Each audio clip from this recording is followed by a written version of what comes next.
अस्सलामुअलैकुम वरहमतुल्लाहि वबरकातुह। मोहतरम नाज़रीन, इस वीडियो में हम ये समझते हैं कि कुर्बानी किस पर वाजिब होती है। ये वीडियो देखने के बाद बहुत ही आसानी से आपको ये समझ में आ जाएगा कि कुर्बानी किस पर वाजिब होती है। तो देखिए, ये 5 तरह का माल है: सोना, चांदी, रुपये पैसे, माल तिजारत और ज़रूरत से ज़ायद माल। अगर ये माल किसी के पास है तो उस पर कुर्बानी वाजिब होती है। अब ये समझना है कि कौन सा माल कितनी मिकदार में होगा तो कुर्बानी वाजिब होगी। तो देखिए, सोना जो है वो 87.5 ग्राम अगर किसी के पास सोना है तो उस पर कुर्बानी वाजिब होगी। चांदी 612 ग्राम चांदी अगर किसी के पास है तो उस पर कुर्बानी वाजिब होगी। रुपये पैसे 612 ग्राम चांदी की कीमत के बराबर अगर किसी के पास रुपये पैसे हैं, 612 ग्राम चांदी की कीमत जो बनती है, अगर उतने पैसे किसी के पास है तो कुर्बानी वाजिब होगी।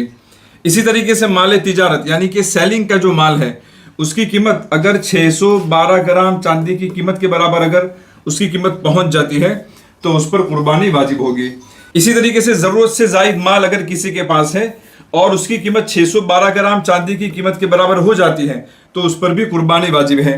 ज़रूरत से ज़ायद माल यानी कि जो इस्तेमाल में नहीं आता, जैसे कि किसी के पास ज़मीन है और ज़मीन इस्तेमाल में नहीं आती, किसी के पास 2 मकान हैं, एक मकान में रहता है और एक मकान जायद पड़ा हुआ है, या घर में जायद कपड़े रखे हुए हैं, या जायद बर्तन रखे हुए हैं, या 2 मोबाइल हैं, एक इस्तेमाल में आता है और एक इस्तेमाल में नहीं आता, जायद है।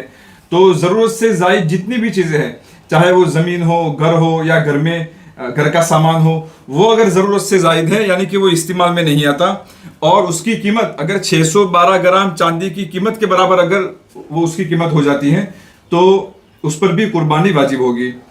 अब देखिए, अगर किसी के पास सिर्फ सोना है तो 87.5 ग्राम होना ज़रूरी है।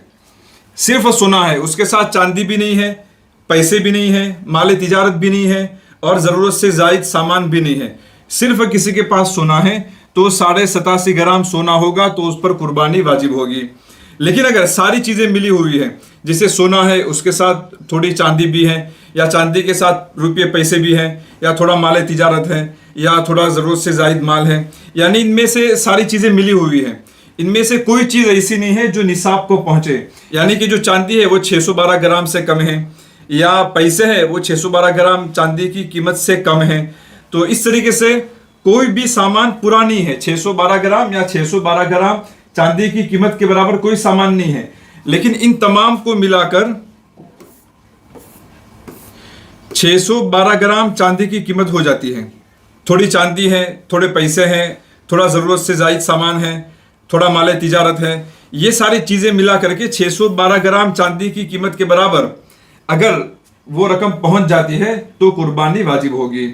अब देखिए, सारी चीज़ें मिलाकर 612 ग्राम चांदी की कीमत के बराबर वो रकम पहुंच जाती है, लेकिन उस पर कर्ज भी है, तो वो कर्ज माइनस करके फिर ये देखा जाएगा कि जो रकम बची है वो 612 ग्राम चांदी की कीमत के बराबर है या नहीं। मिसाल के तौर पर 612 ग्राम चांदी की कीमत 70,000 रुपये है, तो किसी के पास 70,000 रुपये तो है, लेकिन उस पर 10,000 रुपये का कर्ज भी है। तो अब उसके पास कर्ज को माइनस करके 60,000 रुपये रह गए, और 60,000 रुपये 612 ग्राम चांदी की कीमत के बराबर नहीं है, तो उस पर कुर्बानी वाजिब नहीं होगी। अब एक दूसरा अहम मसला यह है कि जिसके पास भी ये निसाब मुकम्मल होगा, कुर्बानी का ये निसाब जो है वो जिसके पास भी मुकम्मल होगा उन तमाम पर कुर्बानी वाजिब होगी।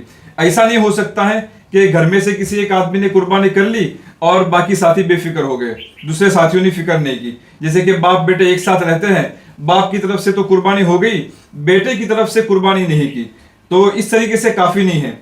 अगर बाप मालिक निसाब है और बेटा भी मालिक निसाब है तो दोनों की तरफ से कुर्बानी करना ज़रूरी है। बाज़ मरतबा ऐसा भी होता है कि बेटा मालिक निसाब होता है लेकिन वो अदब में बाप की तरफ से कुर्बानी करता है, हालांकि बाप पर कुर्बानी वाजिब नहीं है, तो ये भी तरीका सही नहीं है। अगर बेटा मालिक निसाब है तो बेटे ही को कुर्बानी करनी पड़ेगी, वो अपने बाप की तरफ से कुर्बानी करे और अपनी तरफ से न करे तो ये जायज़ नहीं है, उसको गुनाह होगा और ये वाजिब कुर्बानी छूट जाएगी और बाद में उसकी तरफ से सदका अदा करना पड़ेगा। अगर कुर्बानी के मुतालिक और कोई सवाल है तो आप मुझे कमेंट में कर सकते हैं।